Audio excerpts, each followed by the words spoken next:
مزید Islamic videos, اصلاحی بیانات اور ڈیلی درس قرآن اور درس حدیث سننے کے لیے ہمارے یوٹیوب چینل حافظ آن لائن کو سبسکرائب کریں اور ساتھ لگے بیل آئیکن کو لازمی دبائیں تاکہ ہماری ہر آنے والی نئی ویڈیو آپ تک پہنچ سکے۔ اعوذ باللہ من الشیطان الرجیم، بسم اللہ الرحمن الرحیم۔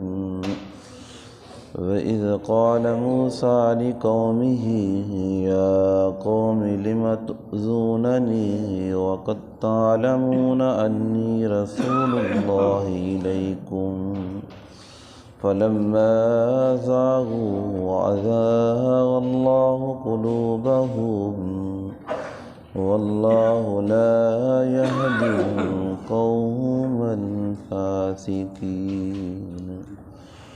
آمنت باللہ، صدق اللہ العظیم۔ دوستو، سورۃ الصف کی آیت نمبر 5 کی تلاوت کی ہے۔ دعا ہے اللہ رب العزت ہم سب کو قرآن مقدس پڑھنے، سمجھنے اور اس پہ عمل کرنے کی توفیق عطا فرمائے۔ جتنے ہی دوست احباب اس درس قرآن میں شریک ہیں، اللہ رب العزت کی بارگاہ میں دعا ہے اللہ پاک ہم سب کے لیے، خصوصاً ہمارے والدین کے لیے، ہمارے اساتذہ کے لیے اور حضور کی ساری امت کے لیے اس درس قرآن کو اللہ پاک بخشش کا ذریعہ بنائے۔ آج کے درس کے اندر اللہ رب العزت نے سیدنا موسیٰ علیہ السلام کی قوم کا ذکر فرمایا، جس قوم نے سیدنا حضرت موسیٰ علیہ السلام کو بار بار پریشان کرتی، حالانکہ اسے چاہیے یہ تھا کہ وہ آپ کی احسان مند ہوتی۔ اللہ رب العزت نے سورۃ بقرہ کے اندر ان کی ایک عذاب کا ذکر فرمایا، وَإِذْ نَجَّيْنَاكُم مِّنْ آلِ فِرْعَوْنَ يَسُومُونَكُمْ سُوءَ الْعَذَابِ يُقَتِّلُونَ أَبْنَاءَكُمْ وَيَسْتَحْيُونَ نِسَاءَكُمْ۔ اللہ پاک نے فرمایا کہ اے بنی اسرائیل، کہ فرعون ظالم بادشاہ تمہارے اوپر مسلط ہوا اور تمہارے بیٹوں کو وہ قتل کرتا تھا، تمہاری بچیوں کو، عورتوں کو چھوڑ دیتا تھا، اور یہ تمہارے لیے بہت بڑا عذاب تھا۔ تو حضرت موسیٰ علیہ السلام نے اس فرعون سے اس قوم کو نجات دلائی۔ تو اللہ پاک نے فرمایا اس جگہ وَإِذْ قَالَ مُوسَىٰ لِقَوْمِهِ، یہ حضور علیہ السلام سے پہلے کا واقعہ ہے، تو اللہ پاک نے حضور سے فرمایا آپ یاد فرمائے۔ جب عربی کے اندر، قرآن کے اندر اذ آ جائے تو وہ گزشتہ واقعہ پھر یاد دلایا جاتا ہے۔ یعنی دو آدمی آپس میں بیٹھے ہیں، یار فلاں موقع پر 2 4 سال 10 سال پہلے ہم سیر کرنے کے لیے فلاں علاقے میں گئے، وہاں وہ چیزیں دیکھیں، یاد ہیں آپ کو؟ تو پھر وہ یعنی دیکھی پہلے ہیں، اس کو بعد میں یاد کرایا جا رہا ہے۔ تو حضور علیہ السلام کو اللہ رب العزت حضرت موسیٰ علیہ السلام کی اس بات کا ذکر فرما رہا ہے، پیارے محبوب، اے میرے حبیب، آپ یاد کریں کہ جس وقت حضرت موسیٰ علیہ السلام نے اپنی قوم سے کہا لِقَوْمِهِ یا قوم، اے میری قوم، لِمَ تُؤْذُونَنِی، کہ مجھے ستاؤ نہ، مجھے پریشان نہ کرو، مجھے کیوں ستاتے ہو؟ وَقَدْ تَعْلَمُونَ، اور تم جانتے ہو، اَنِّی رسول اللہ، میں اللہ کا رسول ہوں، الیکم، میں تمہاری طرف آیا ہوں، اللہ نے مجھے رسول بنایا ہے، میں تمہاری طرف آیا ہوں، یہ تم سب جانتے ہو۔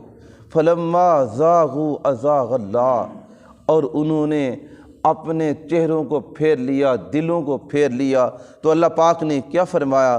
فرمایا أَزَاغَ اللَّهُ، پھر اللہ نے بھی ان کے دلوں کو ٹیڑھا کر دیا، قلوبہم، اور ٹیڑھے ہو گئے احکام الہی سے، حضرت موسیٰ علیہ الصلوۃ والسلام کے ان احکامات ماننے سے واللہ لا یہدی القوم الفاسقین، اور اللہ پھر اعلان فرمایا اللہ نہیں ہدایت دیتا اس قوم کو جو فاسق قوم ہوتی ہے، جو نافرمان قوم ہو، اسے پھر اللہ بھی ہدایت نہیں دیتا۔ میرے بھائیوں کہ اس جگہ اللہ رب العزت نے ہمیں بھی یہ پیغام دیا ہے کہ جو آدمی احکام الہی سے دور چلا جائے، قرآن کے احکام سے دور نکل جائے، نبی کے فرمان کو چھوڑ دے، پرواہ نہ کرے، تو حقیقت میں اللہ ان کے دلوں کے اندر وہ ٹیڑھ کی بیماری کو پیدا کر دیا۔ تو ہمیں توبہ کرنی چاہیے۔ حضرت موسیٰ علیہ الصلوۃ والسلام نے اپنی قوم سے فرمایا اور میری قوم ہم نے جہاد کرنا ہے اور ظالم بادشاہ کے مقابلے کے اندر ہم نے نکلنا ہے، تو اس قوم نے کیا کہا؟ موسیٰ آپ جائیں اور آپ کا رب جائے، ہم نہیں جا سکتے۔ تو حضرت موسیٰ علیہ الصلوۃ والسلام نے اس وقت بھی کہا، اور ایک انہوں نے الزام اس بات کا لگایا کہ تفسیر مدری نے بھی اس بات کا ذکر کیا، ابو الحسنات نے بھی کیا، تبیان القرآن نے بھی کیا، اور کہنے لگے جس طرح کہ یہ جانور خسی ہوتے ہیں، اور کہنے لگے یہ قوم کہ حضرت موسیٰ علیہ الصلوۃ والسلام آپ کے تو مرد ہی نہیں، آپ کے یہ مرد ہے، آپ خسی ہیں، آپ عورتوں کے قابل ہی نہیں۔ تو سورۃ الاحزاب کے اندر اللہ پاک نے اس بات کا ذکر فرمایا پھر کہ حضرت موسیٰ علیہ الصلوۃ والسلام کسی دریا یا نہر میں نہانے کے لیے تشریف لے گئے، اور آپ نے اپنے کپڑے اتار کے ایک پتھر کے اوپر رکھ دیے۔ تو جس وقت دریا کے اندر تشریف لے گئے تو اللہ پاک نے اس پتھر سے حکم فرمایا کہ اے پتھر میرے کلیم کے یہ کپڑے اٹھا کے دوڑ۔ اب دیکھیے پتھر دوڑتے ہیں، جب اللہ کا حکم آ جائے تو پھر پتھر بھی دوڑنے لگ جاتے ہیں، جب اللہ کا حکم آ جائے تو یہ پتھر دریا کے اندر تیرتے بھی ہیں، اور حضور علیہ الصلوۃ والسلام کی بارگاہ میں وہ پتھر تیرتے ہوئے بھی حضور کی بارگاہ میں آئے، تو یہ پتھر کپڑے اٹھا کے دوڑنے لگا۔ اب حضرت موسیٰ علیہ الصلوۃ والسلام اپنے کپڑے لینے کے لیے جب بحر آئے تو پھر اس پتھر کے پیچھے آپ دوڑے، وہ قوم ساری کھڑی تھی دیکھ رہی تھی، تو یہ ہم نے کیا الزام لگایا تھا، یہ تو پھر ٹھیک ٹھاک ہیں۔ تو میرے بھائیوں، اللہ کے نبیوں کے اوپر اعتراض کرنا، یہ حضرت موسیٰ علیہ الصلوۃ والسلام کی قوم نے آپ کو اس طرح کئی مرتبہ آپ کو ستایا، پریشان کیا، اور اسی طرح ایک جس وقت یہ پیاسی ہو کے آئی، کہنے لگی موسیٰ ہم تو پیاسے مر گئے، ہمیں پانی چاہیے۔ اللہ نے حضرت موسیٰ علیہ الصلوۃ والسلام کو جو طاقت عطا کی، عصا کی، وہ معجزہ، عظیم معجزہ آپ کو اللہ نے عطا کیا۔ آپ نے اس پتھر کے اوپر مارا تو وہاں سے اللہ پاک نے پانی کے چشمے جاری کر دیے۔ اب وہ قوم پانی پیتی ہے، پھر کہنے لگی موسیٰ ہم محنت نہیں کر سکتے، ہمارے لیے اپنے رب سے کھانا مانگیں اور وہ ہمیں پکا پکایا کھانا دے۔ تو سورۃ بقر کے اندر اللہ پاک نے اس بات کا ذکر فرمایا، اس قوم کے لیے پکا پکایا کھانا روزانہ آسمانوں سے آتا، یہ قوم کھاتی۔ تو پھر کہنے لگی یہ قوم، صرف حکم کیا تھا کہ تم نے جمع نہیں کرنا، جو آ جائے تم نے کھانا ہے، اور تمہاری ضرورت کے مطابق آئے گا، جو بچ جائے اس کو جمع نہیں رکھنا، نہیں اس کو۔ تو اس قوم نے پھر رکھنا شروع کیا، تو اس سے پھر کھانا خراب ہوا۔ حضور علیہ الصلوۃ والسلام نے فرمایا اگر یہ قوم جس طرح یہ سالن خراب ہو جاتا ہے، روٹی باسی ہو جاتی ہے، کھانے کو دل نہیں کرتا، فرمایا اگر یہ قوم، اب یہ دیکھیں اثرات کہاں تک گئے، فرمایا یہ قوم اگر کھانا جمع نہ کرتی تو فرمایا یہ کھانا قیامت تک کے لیے جو کوئی بھی پکاتا وہ کبھی خراب نہ ہوتا۔ تو اس قوم کی نحوست کی وجہ سے دوستو پھر یہ وبا پھیلی، کھانا خراب ہونے لگا۔ تو پھر یہ قوم کہنے لگی اے موسیٰ علیہ الصلوۃ والسلام ہم ایک کھانے پہ ہمیں صبر نہیں آتا، ہمارے لیے گوشت بھی ہونا چاہیے، ہمارے لیے بٹیر بھی ہونے چاہیے، ہمارے لیے دال بھی ہونی چاہیے، ہمارے لیے ساگ بھی ہونا چاہیے۔ تو حضرت موسیٰ علیہ الصلوۃ والسلام نے فرمایا میری قوم تم مجھے کیوں ستاتی ہو، کیوں پریشان کرتے ہو، میں نے تمہارے لیے بار بار۔ پھر آپ حضرت موسیٰ علیہ الصلوۃ والسلام اپنے بھائی کو ہارون کو چھوڑ کے لیے جاتی ہیں، کوہ طور پہ جاتے ہیں، آپ اپنی قوم کو سمجھاتی ہیں میں اللہ کی بارگاہ میں جا رہا ہوں عبادت کرنے کے لیے، تو میں نے اپنے بھائی کو اپنا نیب چھوڑ کے جا رہا ہوں اور تم نے اللہ کی عبادت کرنی ہے، میرے بھائی کا کہنا ماننا ہے۔ تو جس وقت 40 دن وہاں آپ نے گزارے تو واپس آئے تو وہ قوم بچھڑے کی پجاری ہو گئی، اور اس نے رب کو چھوڑ دیا اور بچھڑے کو پوجنا شروع کر دیا۔ اسی طرح آپ اپنی قوم کو لے کے نکلتی ہیں، اس دریا سے پیچھے فرعون آتا ہے۔ اس قوم نے جس وقت فرعون کو دیکھا کہنے لگا موسیٰ آپ نے ہمیں تباہ کر کے رکھ دیا، اب یہ آگے ہمیں ہلاک کر دے گا۔ حضرت موسیٰ علیہ السلام نے فرمایا اللہ کا نبی تمہارے ساتھ ہے، جس قوم کے ساتھ جن لوگوں کے ساتھ اللہ کا نبی ہو اللہ انہیں ہلاک نہیں کرتا۔ تو آگے دریا ہے، تو حضرت موسیٰ علیہ السلام نے دریا کے اوپر عصا مارا تو وہ راستے بن گئے، سڑکیں تیار ہو گئیں۔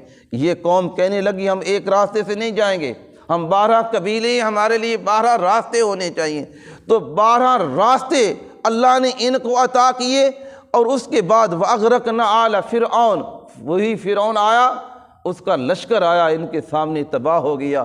آگے جس وقت نکلتی ہیں تو ایک قوم کو دیکھتے ہیں وہ بتوں کی پوجا کر رہی ہے، تو یہ قوم کہنے لگی موسیٰ علیہ السلام جس طرح ان کے یہ خدا ہیں ہمارے لیے بھی ایسا خدا بنا دیں۔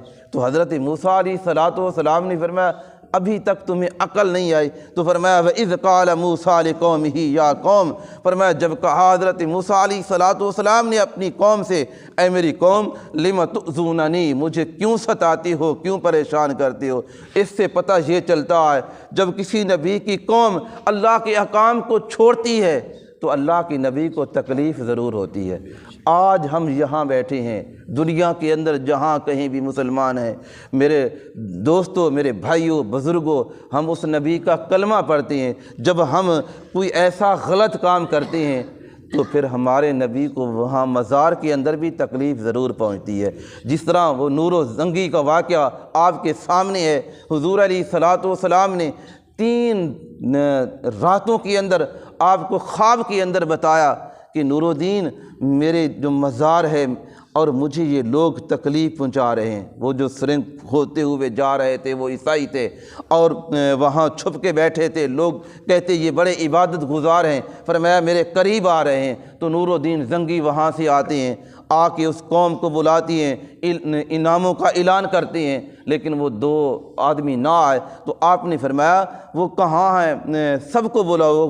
مدینے کے لوگ کہنے لگے وہ 2 بزرگ ہیں اور وہ تو اللہ اللہ کرتی ہیں، تسبیح پڑھتے ہیں، وہ تو ذکر کرتے ہیں، بس وہ 2 آدمی نہیں آئے، باقی سارے مدینہ آ گیا۔ اور جس وقت وہ 2 آدمی آئے تو حضرت نور الدین زنگی کا چہرہ متغیر ہو گیا، فرمایا انہی شکلوں کو تو میرے نبی نے دکھایا ہے۔ تو میرے دوستو اگر وہ سرنگ کھودتے ہوئے جا رہے ہیں تو میرے نبی مزار کے اندر ہیں، فرمایا مجھے تکلیف پہنچ رہی ہے۔ اگر آج ہم احکام الہی کو چھوڑ دیں، حضور کے فرمان کو چھوڑ کے اپنی منمانیاں کریں تو ہمارے نبی کو بھی تکلیف ضرور پہنچتی ہے۔ تو ہمیں حضور علیہ السلام نے اس لیے فرمایا جب میرا امتی نماز پڑھتا ہے، یہ نماز میری آنکھوں کی ٹھنڈک ہے، تو نماز امتی نے ادا کی ہے، حضور کی آنکھیں ٹھنڈی ہو گئیں۔ جب حضور کا امتی عمل کرتا ہے، نیک عمل کرتا ہے، تو میرے نبی کو بھی سکون ملتا ہے۔ میرے بھائیوں، دوستو، اپنے نبی کو سکون پہنچاؤ، اپنے نبی کو پریشان نہیں کرنا۔ وَقَدْ تَعْلَمُونَ أَنِّي رَسُولُ اللَّهِ إِلَيْكُمْ، فرمایا اے میری قوم تم مجھے جانتی ہو کہ میں تمہاری طرف اللہ کی طرف سے تمہاری طرف اللہ کا رسول بن کے آیا ہوں، تمہیں علم ہے، لیکن تم اس کے باوجود مجھے پریشان کرتے ہو۔ ذرا حضور علیہ السلام کا وہ طیف کا زمانہ لے کے آئیں۔ حضور علیہ السلام طیف کے بازار کے اندر جاتی ہیں، لوگ آپ کو مار مار کے جوتے آپ کے خون سے بھر جاتے ہیں اور آپ زخمی ہو جاتے ہیں۔ اللہ کا فرشتہ آتا ہے، محبوب اللہ نے بھیجا ہے آپ کی خدمت کے لیے، میں خادم بن کے آیا ہوں، اگر آپ ان کے لیے بد دعا کریں ان کو ابھی تباہ و برباد کر دیتے ہیں۔ تو حضور علیہ السلام نے فرمایا کیا میرے رب نے مجھے رحمت بنا کے نہیں بھیجا؟ آج یہ نہیں سمجھتے، لیکن ان کی جو اولاد آئے گی اور بعد میں لوگ آئیں گے وہ میرا کلمہ پڑھیں گے، تو اللہ پاک نے فرمایا فَلَمَّا زَاغُوا أَزَاغَ اللَّهُ، فرمایا جب انہوں نے اپنے رخ کو بدلا ہے بنی اسرائیل کی قوم نے تو ازاغ اللہ قلوبہم، اللہ پاک نے ان کے دلوں کو ٹیڑھا کر دیا۔ تو میرے بھائیوں، جو دین سے دور چلا جائے تو حقیقت میں ان کے دلوں کے اندر بیماری ہے، مرض آ گئی اور ان کے دل ٹیڑھے ہو جاتی ہیں۔ تو جو دین کے قریب ہے، احکام الہی کے قریب ہے، نماز روزے کے قریب ہے، وہ سمجھ لے کہ اللہ کا میرے اوپر کرم ہے، اللہ کی میرے اوپر مہربانی ہے، اللہ مجھے 5 وقت اپنے گھر میں آنے کی توفیق دیتا ہے۔ قرآن کی تلاوت کریں، اللہ کا شکر ادا کریں، اور کوئی ذکر اذکار کریں، اللہ کا شکر ادا کریں، کسی احکام کے اوپر عمل کریں، اللہ کا شکر ادا کریں، اپنا مال اللہ کے راستے کے اندر سخاوت کریں تو اللہ کا شکر ادا کرے کہ میرے مال کو، میری جان کو اور مجھے اللہ نے قبول کیا ہے۔ واللہ لا یہدی القوم الفاسقین، فرمایا اللہ جو بے ہدایتی قوم ہوتی ہے انہیں ہدایت نہیں دیتا، جو فاسق ہوتے ہیں پھر ان کو ہدایت نہیں ملتی۔ تو دعا ہے اللہ رب العزت ہم سب کو حضور علیہ الصلاۃ والسلام کے بتائے ہوئے احکام کے مطابق عمل کی توفیق عطا فرمائے۔ آمین۔ وآخر دعوانا ان الحمد للہ رب العالمین۔